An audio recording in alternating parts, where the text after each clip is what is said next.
3 दिन में तीसरी बार हर बार एक ही बात। सबसे पहले अपने गांव सैफई में, फिर समाजवादी पार्टी ऑफिस में प्रेस कॉन्फ्रेंस करके, उसके बाद लखनऊ के लोहिया पार्क में समाजवादी पार्टी के अध्यक्ष अखिलेश यादव ने कहा कि समाजवादी पार्टी और कांग्रेस साथ है।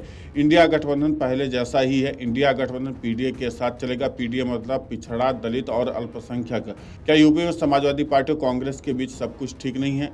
अगर ठीक है तो फिर अखिलेश यादव को एक ही बात बार बार कहने की क्या जरूरत है? हरियाणा में कांग्रेस ने समाजवादी पार्टी से गठबंधन नहीं किया।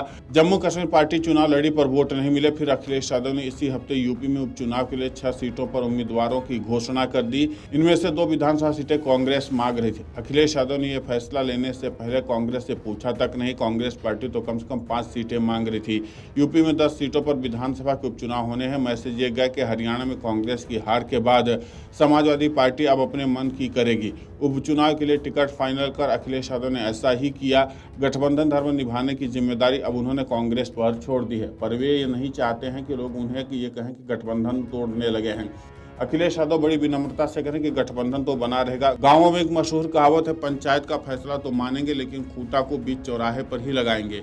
यूपी में कांग्रेस से गठबंधन समाजवादी पार्टी अपने शर्तों पर चाहती है। मुलायम सिंह यादव का कुश्ती वाला धोबी पछाड़ वाली राजनीति दांव खूब चला। अब अखिलेश यादव इस गठबंधन वाला खेल अपने पिता की तरह खेल रहे।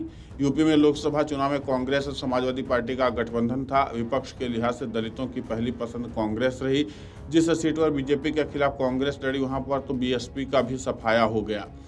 बीजेपी को हराने के लिए मायावती का बेस वोट कांग्रेस की तरफ चला गया, जिसमें जाटव वोटर भी शामिल है। इसलिए तो मायावती इन दिनों कांग्रेस पर बहुत गर्व है। आंकड़े बताते हैं कि दलित वोटर भी समाजवादी पार्टी और कांग्रेस में से किसी एक को तो चुनना पड़ेगा।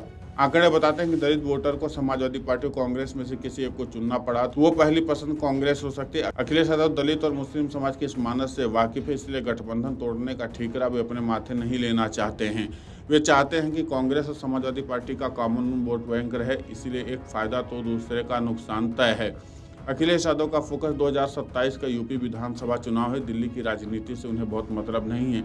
लोकसभा चुनाव में समाजवादी पार्टी के शानदार प्रदर्शन से बने माहौल के 2 साल तक खींचना कठिन काम है। कांग्रेस से गठबंधन बनाए रखने के भरोसे के बहाने वे मुस्लिम और दलितों को अपने साथ साझे रखने की रणनीति पर काम कर रहे हैं। वे जानते हैं कि साथ होने से जरूरी है साथ दिखना।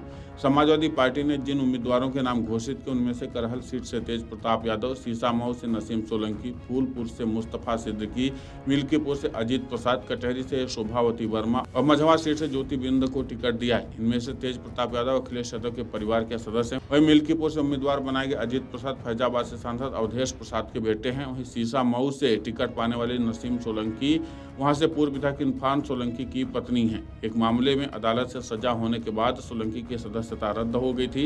इसी के नाते से अब अखिलेश यादव ने एक नया सियासी दांव तो चल ही दिया। देखना दिलचस्प होगा कि आगे इस पर क्या फैसला लिया जाता है, लेकिन फिलहाल रणनीति साफ है। अगर आप ये वीडियो YouTube पर देख रहे हैं तो हमारे चैनल को सब्सक्राइब कर बेल आइकन दबाएं, और Facebook पर देख रहे हैं तो हमारे पेज को लाइक करें।